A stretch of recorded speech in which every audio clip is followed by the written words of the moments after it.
On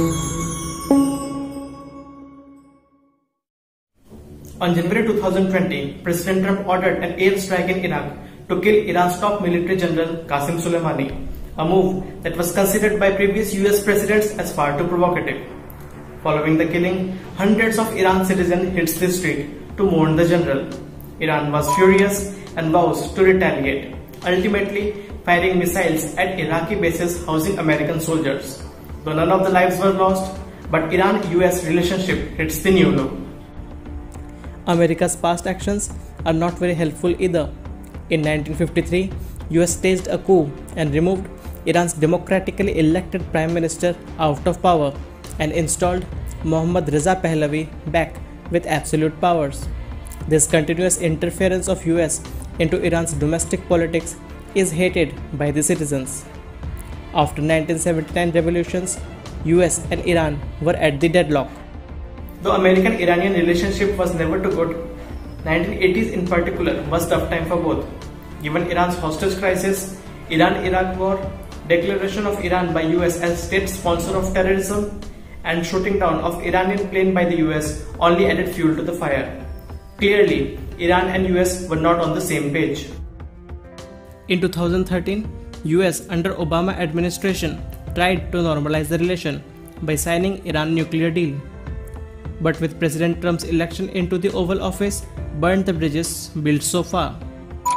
It is clear that world does not want any more nuclear weapon state. But Trump's harsh sanctions on Iran and cozy relationship with Israel forced Iran to look for more opportunities.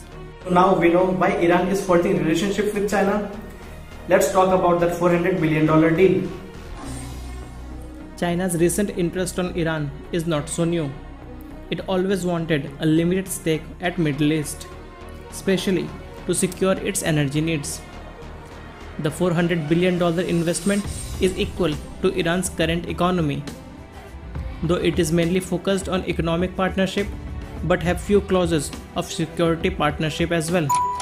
Upon sector-wise bifurcation, China is going to invest $280 billion in oil and gas sector, while transportation is going to get $120 billion. In addition, China is going to build 5G infrastructure in Iran, along with few ports, railways and roads. And what is China is going to get out of this deal? Well, there's a lot of things. Firstly, China will get long-term energy contracts, plus crude oil and gas at discounted prices for 25 years. If you think these terms are not audacious enough, there's more. China will have first refusal rights on all of major energy projects in Iran. Secondly, Iran and China will work on their security needs. Joint research, weapon development, intelligence sharing to battle terrorism, drugs, human trafficking and cross-border crimes are part of this clause.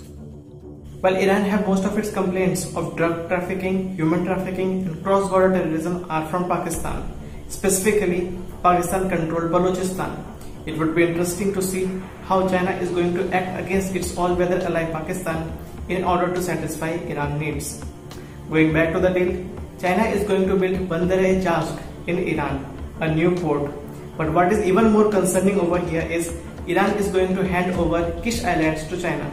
If you don't know where exactly the Kish Islands is, here it is.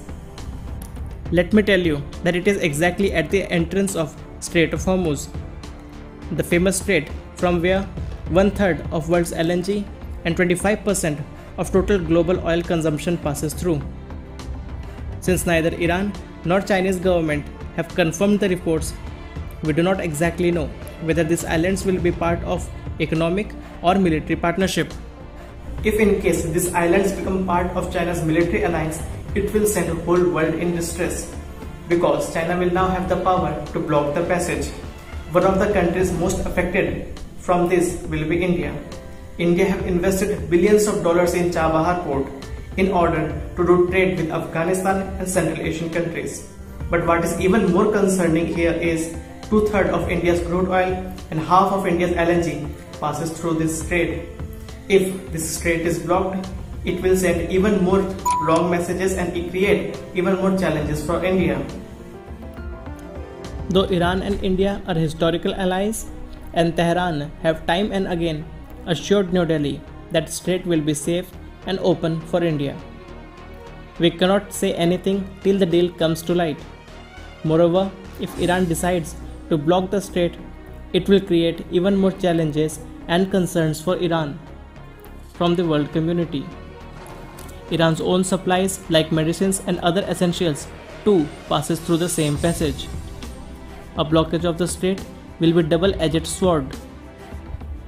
Until Iran's government officially announces the deal, we have to patiently wait and see what exactly the deal is all about. Till then, please stay safe.